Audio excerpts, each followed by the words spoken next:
শীতকাল আসতে না আসতে দেখো পা ফাটা শুরু হয়ে গেছে, পায়ের গোড়ালি ফেটে যাচ্ছে, পা ফেটে চৌচির হয়ে যাচ্ছে। এই প্রবলেম কিন্তু এখন সকলেরই দেখা দিচ্ছে, তবে শুধু শীতকালে নয়, বিভিন্ন কারণে কিন্তু পাটা ফাটে। সেটা হচ্ছে খাবারে জিঙ্কের প্রবলেম, জিঙ্কের অভাব থাকলে, আয়রনের অভাব থাকলে কিন্তু পা ফাটতে পারে। তাই জন্য বেশি করে শাকসবজি ফলমূল খাওয়া উচিত, আর ক্যালসিয়ামযুক্ত জিনিস কিন্তু খাবে।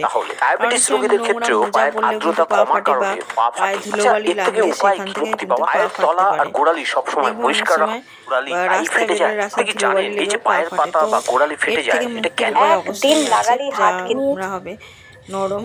তো পা ফাটা একদম চিরতরে বন্ধ হয়ে যাবে, স্কিন হবে নরম উজ্জ্বল চকচকে। Welcome back to my channel. আশা করি তোমরা সবাই খুব ভালো আছো, সুস্থ আছো। তো দেখো, শীত পড়তে না পড়তে পায়ের অবস্থা দেখো, চামড়া ফেটে গিয়ে চামড়া কুঁচকে যাচ্ছে, আর চামড়াগুলো দেখবে সেই সাপের খোলসের মতো যেন হয়ে যাচ্ছে। দেখতে পাচ্ছ চামড়াগুলো কেমন হয়ে গেছে। তো শীত পড়তে না পড়তেই অনেকেরই কিন্তু এরকম হয়ে যাচ্ছে। তো এর থেকে মুক্তির উপায় আমি তোমাদের সাথে আজকে দেখাবো। তো হাতের অবস্থাও দেখো কেমন হয়ে গেছে, চামড়াটা দেখতে পাচ্ছ কুঁচকে গেছে, এই দেখো।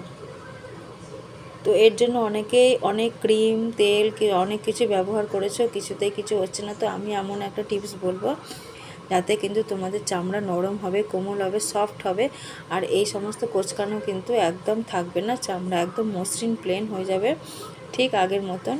তো শীতকাল যেহেতু পড়েই গেছে, তো এই ট্রিটমেন্টটা তোমরা শুরু করে দাও বাড়িতে, তাহলে কিন্তু ত্বক একদম উজ্জ্বল চকচকে মসৃণ হবে, ত্বকে কোনো কুঁচকে যাবে না, বা ত্বক ফেটে যাবে না। তো অনেকেরই দেখবে ত্বক ফেটে যায়, চামড়া ফেটে যায় শীত পড়তে না পড়তে।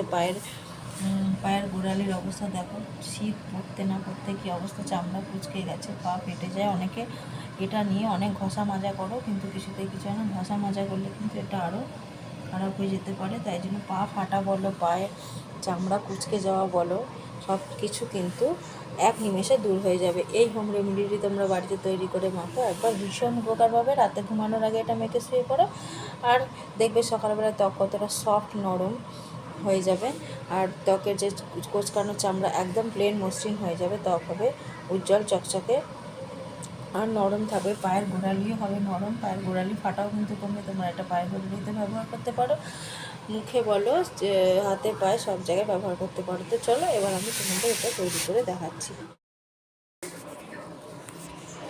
তো দেখো, তার জন্য কিন্তু তোমাদের বাজার থেকে কিছু কিনে আনতে হবে না এটা তৈরি করার জন্য। ঘরে কিছু ঘরোয়া উপাদান দিয়ে এটা তৈরি করবো, কিন্তু কাজ হবে কিন্তু ভীষণভাবে। তোমরা দেখবে ত্বক নরম উজ্জ্বল চকচকে হবে, কুচকানো চামড়া একদম প্লেন হয়ে যাবে। তো দেখো, অনেকের চামড়া কুচকে যায়, দেখবে মাছের আঁশের মতো বা সাপের খোলসের মতো হয়ে যায়, পাগুলো দেখতে বাজে লাগে, পা ফেটে যায়। সব সমস্যার সমাধান কিন্তু হবে এক মিনিটে। চলো এর মধ্যে কী কী নেবো।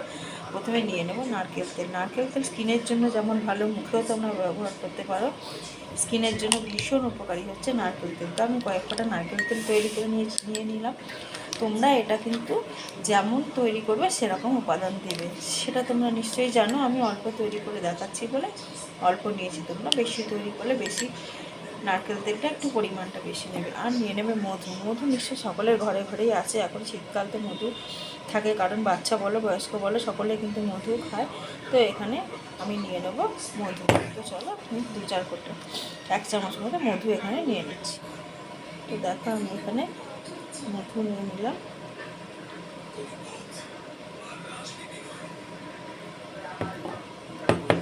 মধু আর নারকেল তেল দুটো উপাদান আমি ভালো করে এখানে মিশিয়ে নিলাম।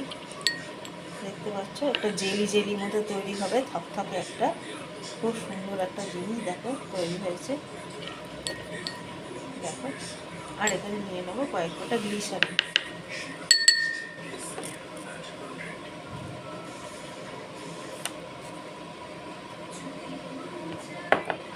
তো দেখো, আর গ্লিসারিন নিয়ে নিলাম। গ্লিসারিন কিন্তু শীতকালে ভীষণ উপকারী একটা উপাদান, স্কিনের জন্য তো ভীষণ উপকার একটা উপাদান হচ্ছে গ্লিসারিন। গ্লিসারিন ত্বকে উজ্জ্বল মসৃণ চকচকে করতে সাহায্য করে। আর নারকেল তেল কিন্তু ত্বকে চামড়াকে নরম রাখে, তাই তোমাদের পা যে ফেটে যায় পায়ের চামড়াকে নরম রাখবে। আর হ্যাঁ, একটা কথা বলি, সেটা হচ্ছে গিয়ে তোমরা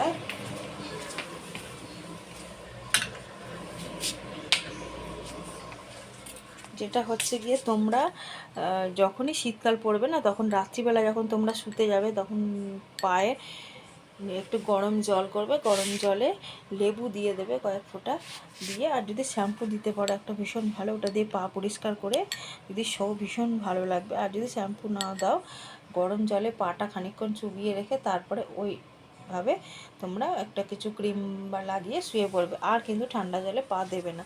এইটা করে দেখো প্রত্যেক দিন রাত্রিবেলা। আর যদি না হয় 2-1 দিন বাদে বাদেই করো, কারণ অনেকের সময় হয় না। আর যদি প্রত্যেক দিন করতে পারো শীতকালে ভীষণ ভালো। তো দেখো একটা থকথকে জেলির মতো তৈরি হয়েছে। এটা এবার আমরা স্কিনে অ্যাপ্লাই করবো। স্কিনে অ্যাপ্লাই করবে কখন? যখন রাত্রিবেলা শুতে যাবে, ঠিক আছে? কারণ দিনের বেলা ধুলোবালি লাগবে, আর যখনই তার কিছু অ্যাপ্লাই করবে পাটা কিন্তু ভালো করে পরিষ্কার করে, নোংরার মধ্যে কিন্তু এটা অ্যাপ্লাই করা যাবে না। এটা দিয়ে তোমরা দেখো কিছুদিন ব্যবহার করো, এটা দেখবে ত্বক কিন্তু শীতকালে একদম ফাটবে না, চকচকে হবে, মসৃণ হবে, আর ত্বকের ফাটা বা পায়ের গোড়ালির ফাটা কিন্তু একদম কমে যাবে।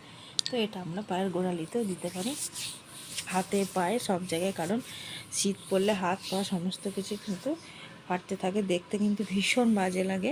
তো দেখো ত্বক অনেকটা কিন্তু চকচক করবে, মসৃণ হবে, চামড়াটা অনেকটা নরম হয়ে যাবে, আর পা ফাটা কিন্তু একদম দূর হয়ে যাবে। তো এই হোম রেমেডিটি তোমাদের কেমন লাগলো অবশ্যই জানিও, আর এটা ব্যবহার করে দেখো, ভীষণ উপকার পাবে তোমরা। আর কেমন লাগলো অবশ্যই কিন্তু কমেন্ট বক্সে জানিও। তো চকচকে উজ্জ্বল চামড়া বা পা, হাত পা হবে, এটা সবারই ভালো লাগবে। তো ভিডিওটা আজকে এখানেই শেষ করছি, তোমরা ব্যবহার করে জানিও যে কেমন লাগলো। আর যারা নতুন বন্ধু আছে অবশ্যই চ্যানেলটাকে সাবস্ক্রাইব করে দিয়ে আমার পাশে থেকো, আর বেল আইকনটা অবশ্যই প্রেস করে দিই যাতে এরকম ভিডিও সবার আগে তোমাদের কাছে চলে যায়। তো চলো বন্ধুরা, আজকে ব্লগটা এখানেই শেষ করছি, দেখা হবে পরবর্তী ভিডিওতে। আরও অনেক কিছু টিপস নিয়ে আমি তোমাদের সামনে আসবো। আর এটা তোমরা রোজ ব্যবহার করলে তো ভীষণ ভালো হয়। এটা তৈরি করে রেখে দিও তোমরা ফ্রিজে, হ্যাঁ রোজ ব্যবহার করো। আর তবে ফ্রিজে ঠান্ডাটা ব্যবহার করবে না, নামান একটু আগে বার করে রাখবে। আর নর্মাল ওয়েদারেও রাখতে পারো, এখন যেহেতু শীতকাল কোনো অসুবিধা হবে না। এগুলো মিশিয়ে তোমরা একটা কৌটোয় করে রেখে দিও, 1 সপ্তাহ ব্যবহার করে দিয়ে আবার নতুন করে তৈরি করে ব্যবহার করবে। রোজ এটা ব্যবহার করে দেখবে স্কিন একদম ফাটবে না, নরম থাকবে, উজ্জ্বল হবে, চকচকে হবে, স্কিন ফাটা একদম ধরে পা ফাটাও কিন্তু একদম কমে যাবে। তো তোমরা ব্যবহার করে অবশ্যই জানিও। চলো বন্ধুরা, আজকে ব্লগটা এখানেই শেষ করছি, দেখা হবে পরবর্তী ভিডিওতে। ততক্ষণ শুভরাত্রি, ভালো থেকো, টাটা।